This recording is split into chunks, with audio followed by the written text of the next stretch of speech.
Hi, I'm Glenn, City Valley Fishing Field Team, COAF Field Team, and today is Tuesday, June 30th, last day of the month, July 1 coming up tomorrow. And that said, I want to just throw out a couple of things this round. One, we did post our video yesterday on the favorite fishing rig we like using over there at Denison Dam, so do check that one out. And that's been a very effective one. But then speaking of fishing rigs and tactics and whatnot, what we also like coupling with that fishing rig is some shad.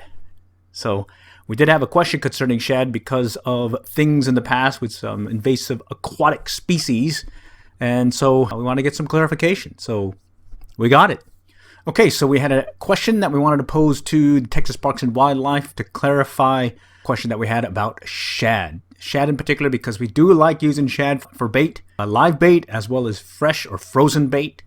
And in this case, just by all the issues with zebra mussels and whatnot, we opt to just keep with the rules with live bait or live shad being used in the same body of water that we catch them. Okay, so the question we asked, let's go ahead and scroll down.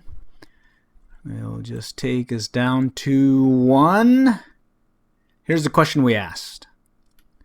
Can I catch shad with a cast net from one lake, freeze them for later use at another lake? And looking through the Texas Parks and Wildlife website, what we found was you can submit a question. There's a submit a question or comment.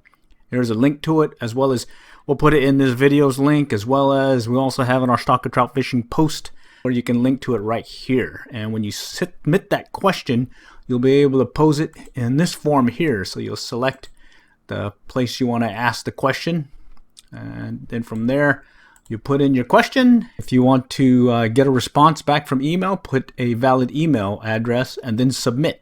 Big thing that we liked is we submitted it yesterday about 3:30 p.m. Central. We got it today, this morning, the following day. So really good to see that. So let's go take a look at the question again. There's some background on this where we like to use shad for bait. But bottom line, you don't have it at the local bait store. It's out of stock, so we like to save a little bit of money as well as catch our own using a cast net. But there are those restrictions from Texas Parks and Wildlife, specifically for those aquatic invasive species, especially that zebra mussels. So we don't want to break the rules, and we'll just follow the regulations. And over the course of when we heard about this way back, when you could not do this, we understood that it could be live, fresh, and frozen shad. Well, it turns out we got some clarification when we submitted this question, and the answer came back as, thank you for your question. You can do this as long as you don't transfer any of the water with the fish. You could use a net to move the fish from one container to another so that you don't get any water from one body of water into the other. Bottom line, when we go next time, we're going to catch some fish, some shad in our cast net.